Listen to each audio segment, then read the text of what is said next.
Good afternoon. My name is Amelia Parker and I'm here to tell you a story. Take a look at this painting. The warm color scheme of the painting is calming yet chaotic. The rolling sand dunes depicted are brought to life by Kirchner's brushstrokes.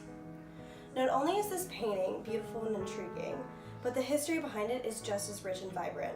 This painting originally belonged to Rosie and Ludwig Fischer.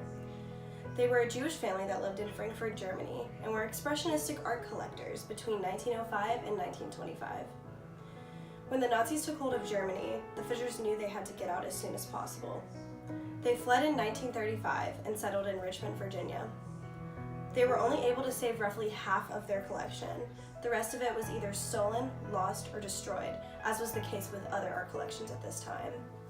After the Fischers left Germany, the paintings were thought to be lost for good. In 1938, the painting was found in the estate of Berlin-based collector Kurt Feldhauser.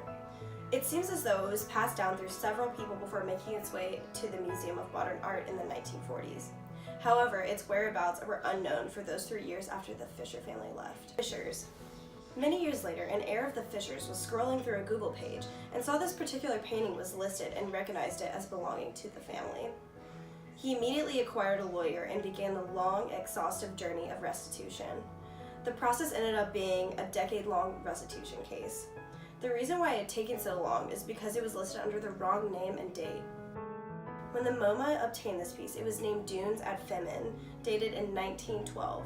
This was a Baltic island that was one of Kirchner's favorite places to paint, and assumed this is where the paint was taking place. In the 1960s, a scholar found evidence to prove that this was misnamed. He thought the scene was in Engadine, which is a Swiss valley. This changed the dates to 1917 to 18. However, the Fischer family listed this painting under Sand Hills in Grunau, which is a Berlin suburb where Kirchner's brother lived. The naming wasn't settled until a researcher found vintage postcards of Grunau, and this proved that the painting was misnamed after leaving the Fischer's possession. This postcard seems fairly unimportant, but this proved where the painting was inspired from. The old postcard clearly depicts the scene Kirchner painted, and they were able to speculate why Kirchner would have been there. This was an aha moment for these researchers and for the rightful owners of the painting. At the end of the restitution case, they determined that it most likely belonged to Max Fischer, one of the sons of Ludwig and Rosie Fischer. He ended up giving it to the Ludwig and Rosie Fischer collection at Virginia Museum of Arts, and believed by doing this he would be honoring his family by allowing it to be seen by the public. Personally, I think that this was the right and honorable thing to do, especially since it was painted by such a famous artist. I felt it was important that it was accessible to the public. I'm pleased that after decades, the family was able to acquire rightful ownership.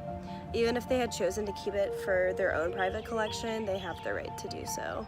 Many families were not as lucky to get their artwork back after the Nazis took hold of it. The Degenerate Art exhibit was actually a huge success as far as it becoming one of the most visited museums in Germany.